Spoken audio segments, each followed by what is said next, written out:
भगवान प्रभु श्री राम जी का प्राकट उत्सव सुनेंगे। कल द्वादशी है, प्रदोष का दिन है, अद्भुत दिन है। और ये एक बहुत बड़े पुण्य की बात है कि हम प्रदोष की तिथि में और आज एकादशी की तिथि में वहाँ बैठे हैं जिस धरती पर 11 के व्रत नंद बाबा ने किए, परमात्मा उनके घर में कृष्ण बन करके आए। 6 महीना नंद बाबा और मैया यशोदा भगवान महाकाल के दर्शन किए। पिंडी में से आवाज आई थी, 3 लोग 14 भुवनों का मालिक तुम्हारा बेटा बन के आएगा। और वही हुआ। महाकाल भगवान तो बड़े सिद्ध। और मैंने एक व्याख्यान महाकाल का किया है।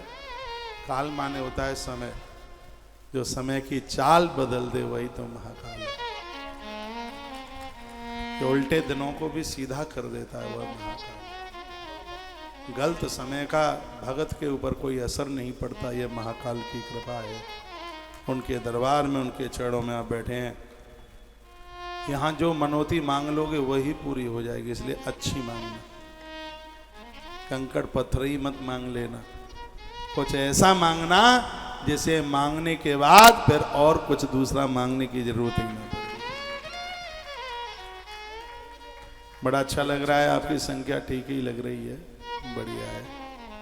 हाँ ठीक है। कई सैकड़ों विद्वान ब्राह्मणों के द्वारा पूरे दिन यहाँ महारुद्राभिषेक हो रहा है। 2 घंटे के लिए बेचारे ब्राह्मण दोपहरी में छुट्टी लेते हैं। 2 बजे तक तो हमारे बीच में ही थे, अब फिर वो आकर के बैठ गए हैं। महामृत्युंजय जप हो रहा है और रुद्राभिषेक हो रहा है। आज शनिवार भी है, शनिवार को, और एकादशी भी है। शनिवार के दिन महारुद्राभिषेक घोर बीमारी को खत्म कर, शनिवार के दिन का महारुद्राभिषेक नारी के बांझपन को खत्म कर देता है। पुत्र प्राप्ति के लिए सबसे बढ़िया दिन है शंकर जी का अभिषेक करने के लिए, वो है शनिवार। सावन का महीना है, 19 वर्ष के बाद में 2 सावन लौटे हैं, तो ये दिन ऐसे ही मत निकल जाने देना। अमावस्या आ रही है, बस 16 तारीख को अमावस्या। आज एकादशी है, आज पाप कर बैठेंगे वो भी कई गुना हो जाएगा। और आज थोड़ा सा भी पुण्य भी कर दोगे तो वो भी बहुत अधिक हो जाएगा, इसलिए तो अधिक मास है। ऐसा ही नहीं है कि पुण्य ही बढ़ते हो पाप न बढ़ते हो। हाँ, मुझे लगता है कि पुण्य करोगे तो वो थोड़ा धीमे धीमे बढ़ेंगे और पाप करोगे तो वो जोर से बढ़ जाएंगे। इसलिए इस अधिक मास में बहुत सावधानी सतर्कता पूर्वक जीवन जीना है। और 5-7 दिन की बात है, इसमें धर्म सत्कर्म कर लीजिएगा। गौतीर्थ तुलसी तपोवन गौशाला की सुगंधी आज पूरे देश की नासिका तक पहुंची है।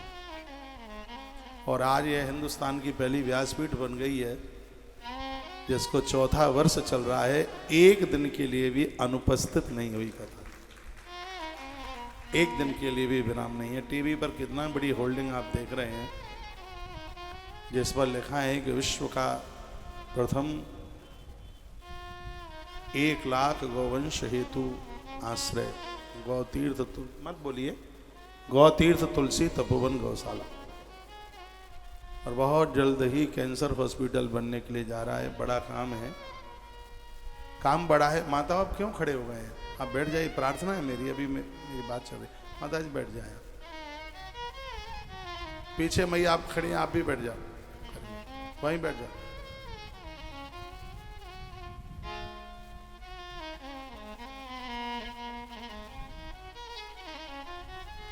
तुलसीवन आश्रम ने आप सभी के सहयोग के द्वारा कैंसर हॉस्पिटल के लिए बहुत बड़ी जमीन खरीदी है। वृंदावन तो महंगाई बहुत है, ये सब भगवान की कृपा से हो रहा है और उसी के हेतु हो रहा है। उसी ने जो जिम्मेवारी दी है, बस हम लोग तो उसके चाकर हैं, सेवाधारी हैं, बस लगे हैं उसकी सेवा में। गिराज तो वही उठाए हैं, हम तो अपने पुरुषार्थ की सिर्फ लाठी मात्र लगाई है, बस कर तो वही रहा। ये टीवी पर आप देख रहे हैं, यही हॉस्पिटल है, कैंसर हॉस्पिटल चैरिटी है। और यह है लोगों की सेवा में, लोगों का जीवन बचे। और मैं तो यह कह रहा हूँ कि मेरी बात ये बिल्कुल सही ना हो जो मैं बोलने के लिए जा रहा हूँ। मैं भगवान से प्रार्थना कर रहा हूँ कि जो यह मैं बोल रहा हूँ ये बात मेरी सही नहीं हो। मैं ये बोल रहा हूँ कि जैसे आज डायबिटीज इतनी फैल रही है, लोग ऐसे ही जिंदगी जीते रहे तो आने वाले समय में कैंसर भी ऐसे ही फैल जाएगा। ये बहुत भयानक बीमारी है। रात्रि को नींद पूरी नहीं होती तो शरीर में गांठें। ये सिर्फ आप ये कहें गुटखा तम्बाकू से ही होता है, उससे तो होता ही है, लेकिन जहाँ जीवन जीने की एक पद्धति विपरीत हो गई है उससे भी ये बीमारी पनप रही है। नींद पूरी नहीं हो पा रही है, खान पान बिल्कुल बिगड़ गया है। रिफाइंड इसको बहुत अच्छे तरह से जन्म दे रही है। जर्सी गैया का दूध इस बीमारी को जन्म दे रहा है। मैदा की चीजें इस बीमारी को जन्म दे रही हैं। अपने प्राणों से प्रेम करो, इसको मिटने न मत दो। इन प्राणों की जरूरत है, इनकी आवश्यकता है। पहला सुख है निर्मल काया। आप स्वस्थ हैं तो सब कुछ ठीक है, नहीं तो एक लुटिया कोई पानी नहीं पिलाएगा। अपने स्वास्थ्य का ध्यान रखो। और मेरा दिमाग तो 50 वर्ष आगे के लिए सोचता है। ये अस्पताल उन लोगों के लिए बन रहा है। प्रार्थना तो यही की जा रही है कि वैसे कोई बीमार ना हो। यदि कोई बीमार होता भी है तो इस अस्पताल में एडमिट होवे तो अपने प्राणों को सुरक्षित लेकर के ही वो वापस लौटे। ये सब गौ माता की कृपा से। इसकी मालिकिन भी वही है, जमीन की रजिस्ट्री भी उसी के नाम है, इसकी अधिष्ठात्री भी वही है, मालिकाना उसी के हाथ है। हाँ, ये गैया मैया ही तो कर रही है, इसकी मालकिन वही है। हाँ, इसलिए इसका नाम कामधेनु कैंसर हॉस्पिटल नाम रखा गया है। मनुष्यों का है लेकिन इसकी मालकिन माँ है, इसलिए माँ के नाम से ही है।